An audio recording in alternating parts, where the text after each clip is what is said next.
નમસ્કાર મિત્રો, આપનું કોઈનેટના એક નવા વિડીયોમાં સ્વાગત છે। આજના વિડીયોમાં આપણે વાત કરવાના છીએ 50 પૈસાના સિક્કા વિશે, જે 1959માં બનાવવામાં આવ્યો હતો। જાણીશું કે આ સિક્કાઓમાંથી કયો સિક્કો વધુ કિંમતી છે। ચાલો વિડીયો શરૂ કરીએ। સૌપ્રથમ આ સિક્કો 1959માં બનાવવામાં આવ્યો હતો। આ સિક્કો નિકલ ધાતુમાં બનાવવામાં આવ્યો છે। આ સિક્કાનું વજન 5 ગ્રામ છે। આ સિક્કાનો વ્યાસ 24 mm હોય છે। આ થઈ ગઈ સિક્કાની નોર્મલ ડિટેલ્સ। તો હવે સિક્કાના આગળના ભાગની વાત કરીએ તો આગળની સાઈડમાં અશોક સ્તંભ વચ્ચે હોય છે।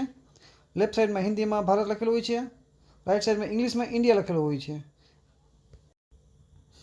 સિક્કાના પાછળના ભાગમાં રહેલ ડિટેલ્સની વાત કરીએ તો પાછળ સાઈડ ઉપર હિન્દીમાં આધા રૂપિયા લખેલું હોય છે, એમની નીચે 50 પૈસા લખેલું હોય છે, એમની નીચે નયા પૈસા લખેલું હોય છે, એમની નીચે કયા વર્ષમાં સિક્કો બન્યો કે 1959, એમની નીચે કે કયા મિન્ટ માર્કનો છે તો એ મિન્ટની નિશાની હોય છે।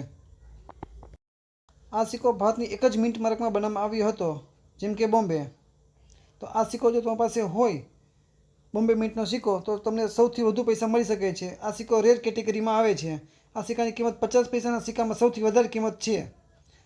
તો જાણીશું કેટલી કિંમત મળી શકે છે। આ સિક્કાની કિંમત તમને ₹10,000થી લઈને ₹50,000 સુધી મળી શકે છે।